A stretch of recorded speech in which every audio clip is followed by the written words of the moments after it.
Unajua FIFA series, mimi nimebahatika kwenda mara moja kwenye mashindano ya FIFA series ambayo yalifanyika Azerbaijan. Yalifanyika Azerbaijan, nafikiri ilikuwa wenyeji Azerbaijan na sikumbuki timu nyingine ya tatu. Ilikuwa na maana ile kawaida inakuwa mnakutana timu tatu. Anakuwepo mwenyeji na wageni wawili, huyu anacheza na huyu, anacheza na huyu kwa ajili ya kupata uzoefu, lakini mara nyingi sana FIFA series lengo lake namba moja ilikuwa ni kwa sababu ni kuwepo kwenye kamati moja ya FIFA series kwamba walikuwa wanasema hivi, kwa chanzo cha FIFA series labda kidogo nikielezea kwamba Tanzania haina nafasi ya kucheza World Cup. Alafu kila siku Tanzania haiwezi kupata nafasi ya kucheza na timu kutoka Asia. Wala haiwezi kupata nafasi ya kucheza na timu kutoka Ulaya. Au haiwezi kupata nafasi ya kucheza na timu kutoka Amerika Kusini. Kwa hiyo inatengenezwa FIFA series ambayo itakuwa kwenye moja inakuwa labda Tanzania, mfano kwa sasa hivi nafikiri ni Rwanda hiyo. Nyingine inapelekwa sijui labda Asia, utafuta labda fanya labda Hong Kong.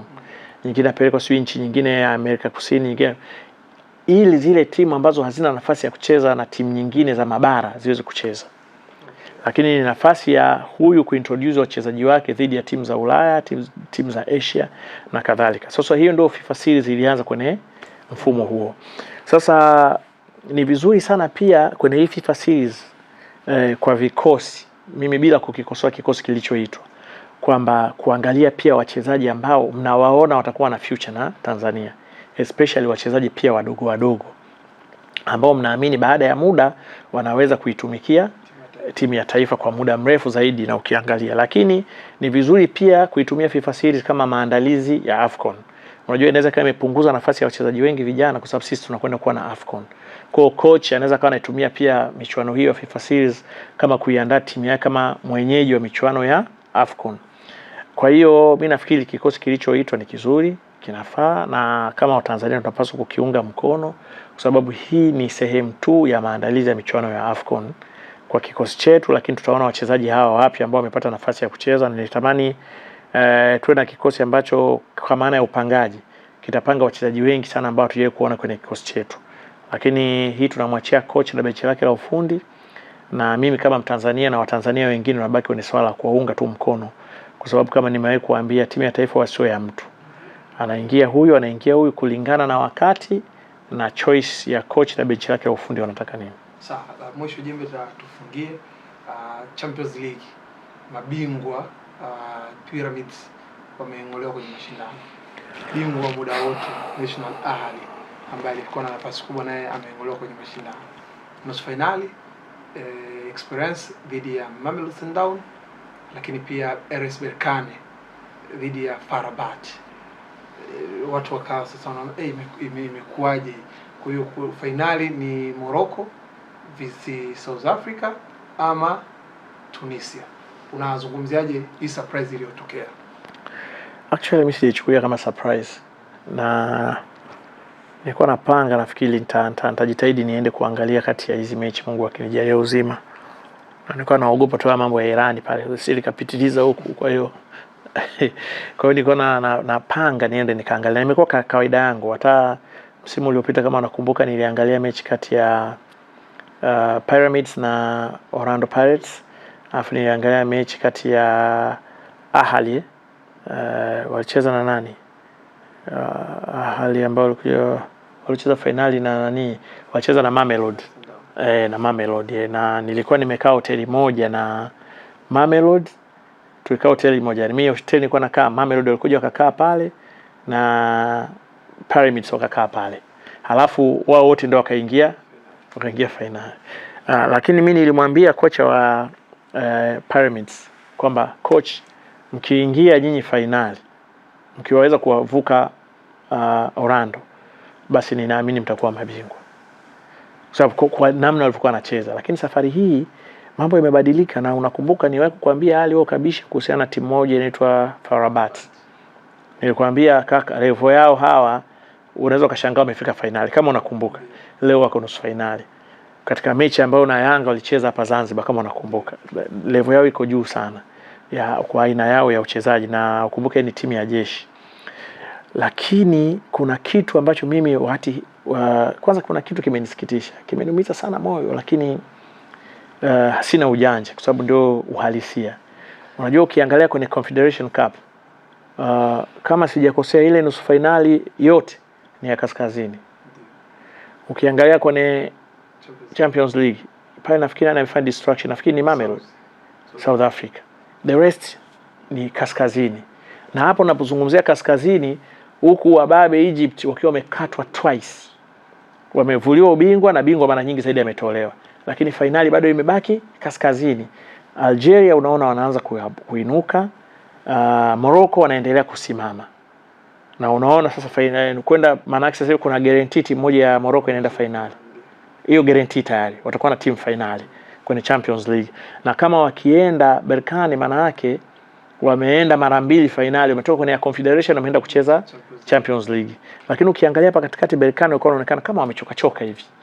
Halafu Rabat wamekuja kama wazembe fulani hivi, lakini wametoka. Sasa kicho niuma mimi, Esperance ilikuwa group moja na Simba.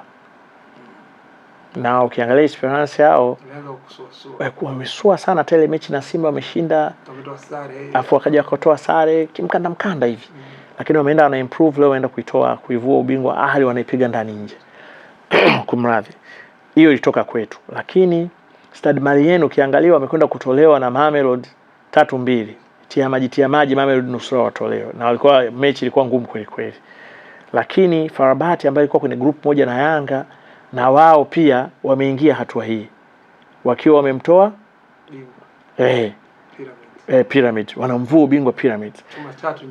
Exactly. Kwa hiyo unajaribu kuangalia, unasema hizi timu zote ukiziangalia zilicheza na Yanga na Simba. Hawa waliokwenda kumtoa Ahly, hawa waliomvua ubingwa Pyramids, wote walicheza na timu zetu za hapa nyumbani.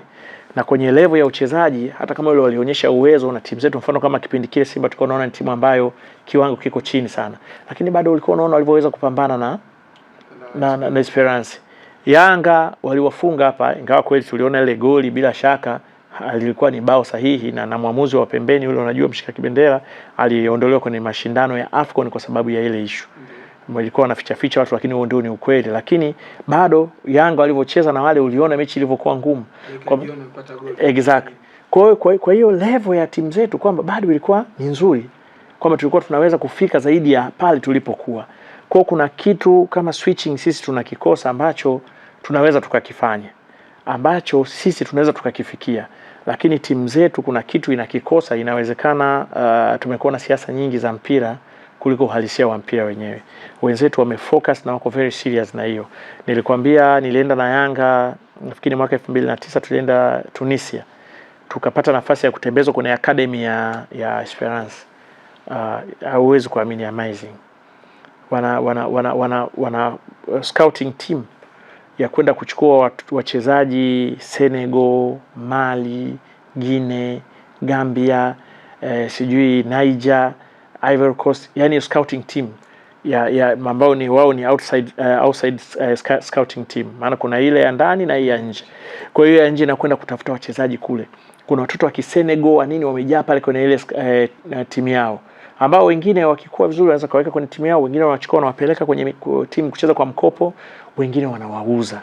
Na wanauza wachezaji wengi sana Tunisia, wanauza wachezaji wengi sana France, Spain, Belgium. Kwa hiyo wanauza wachezaji wengi sana kwenye nchi ambazo especially hizo wanazungumza sana lugha moja. Lakini pia za Ulaya Mashariki wanauza wachezaji. Kwa wenzetu wameadvance na wamewekeza.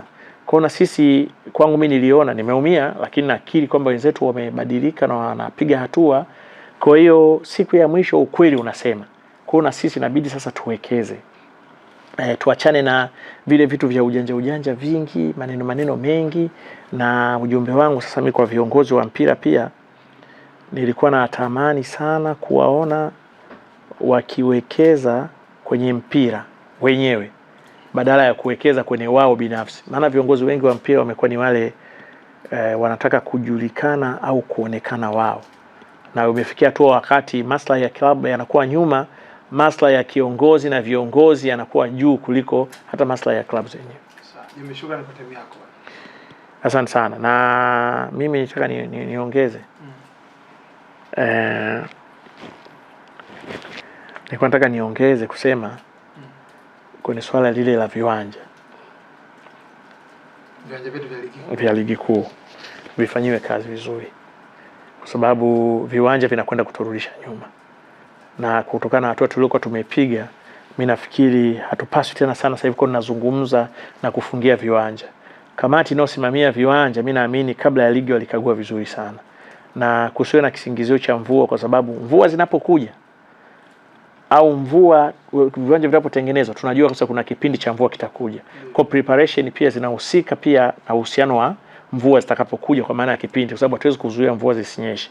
Kwa hiyo isionekane mvua ndio vinazuia viwanja. Mfano kiwanja kama cha Arusha kilichoteuliwa kwa ajili ya ligi, watu wamehamia pale, imenyesha ile mvua mechi ya Simba na TRA, ilikuwa haiwezekani kuchezeka. Yani haihitaji hata kusema sisi tunasema sisi pata sisi kaguliwe. Ukiangalia tu kwa jicho la kawaida ilikuwa ni jambo la hovyo sana. Kwa hiyo ipendezi ukaingiza watu uwanjani kama ilivyotokea Simba na TRA, alafu issue ikawa tena ni viwanja. Nafikiri ni jambo la hovyo sana kuliona linatokea kwenye ligi yetu. Kwa hiyo wafanye mabadiliko, na sasa hivi kamati zinazosimamia viwanja basi wawe wakali, kwa sababu mimi napata wasiwasi kama wasimamizi wanapokwenda kuvikagua hivi viwanja hawavikagui katika kiwango bora cha kutosha. Kwa hiyo wanapaswa walifanyie kazi hili jambo ili lisijirudie na kusiwe na visingizio vingi. Na mwisho, timu zetu zicheze mpira, wapunguze maneno mengi sana. Yani watu wanataka kuona mpira, watu hawataka kusikia maneno yaliyopitiliza. Sasa Jembe, kwa nataka unimalizie na hili. Mashabiki wakiingia viwanjani, wakati mwingine timu zinazingua, mchezo uchezwe, hanao walirudishwa viingilio vyao. Lakini pia sometimes viwanja, mtula mechi ya Simba na TRA, watu wamekuja uwanjani kuja kushuhudia mchezo, alafu mechi haikuchezwa na watu wameshalipa viingilio vyao. Ushauri wako ni upi kwa mamlaka kuhusiana na watu? Kuna siku watu wataangalia leo kumbe kuna mvua, hatuendi uwanjani, alafu viwanja vikaa vyeupe, kwa sababu watu wanaona kama wanatapeliwa. Tunaenda uwanjani, mechi ichezwe, kiwanja kimeharibika, alafu hamna kinachoendelea. Watengeneze utaratibu wa reference ambao utaonyesha kwamba kama mechi imeahirishwa, mtu tiketi yake bado ipo, anaweza kaitumia tena kwenye mechi inayokuja, kwa sababu hata mechi na TRA na Simba, kama watu watalipishwa tena ni dhuluma. Kama watu wakienda uwanjani wakaambiwa tena walipe ni dhuluma, kwa sababu tayari mechi hiyo imeshatilipiwa na TRA wameweka mkwanja mfukoni. Na kama maana yake kama kulikuwa kuna mgao wa bodi ya ligi, si mgao sio wa TFF, wameshagawiwa. Kwa maana yake ile mechi itakayokuja itengenezewe utaratibu, watu waingie bure kwa utaratibu mzuri, kwa kiwango kinachotakiwa, ulinzi wa kutosha. Watu wakisha tosha basi useme bana watu wameshatosha, asanteni. Hawa wengine hawawezi kuingia tena kama utachelewa. Lakini inatakiwa kwa kuna utaratibu mzuri sana, kwamba hata kama mtu unakata tiketi, maana yake labda utakuwa na reference yako ambayo itakuonyesha, itakupa nafasi ya kuingia tena kwenye mechi inayofuatia, kama itatokea emergency calls kama zile ambayo inatokea na kwenye viwanja vingine, lakini bado watu wanapata nafasi ya kuingia. Kwa sababu kama watawachaji watu, maana yake itakuwa ni mechi moja watu wamechajiwa mara mbili. Haiwezekani ikawa hivyo, na haitakuwa utaratibu sahihi. Kwa hiyo lazima wajue, na ndio maana nimesisitiza kusiwepo na haya mambo ya viwanja, kwa sababu yanasababisha hizo zitokee, na zinapotokea hizo zinajenga hisia ya dhuluma, ambao uhalisia ni dhuluma, na hawawezi kuichaji mechi mara mbili. Kwanza nafikiri tutoe tu ujumbe kwa bodi ya ligi, lakini kwa TRA ndio wenyeji wa mchezo, wahakikishe mechi inayokuja watu hawalipi viingilio, au waliolipa wanaingia. Shukrani. Asante sana.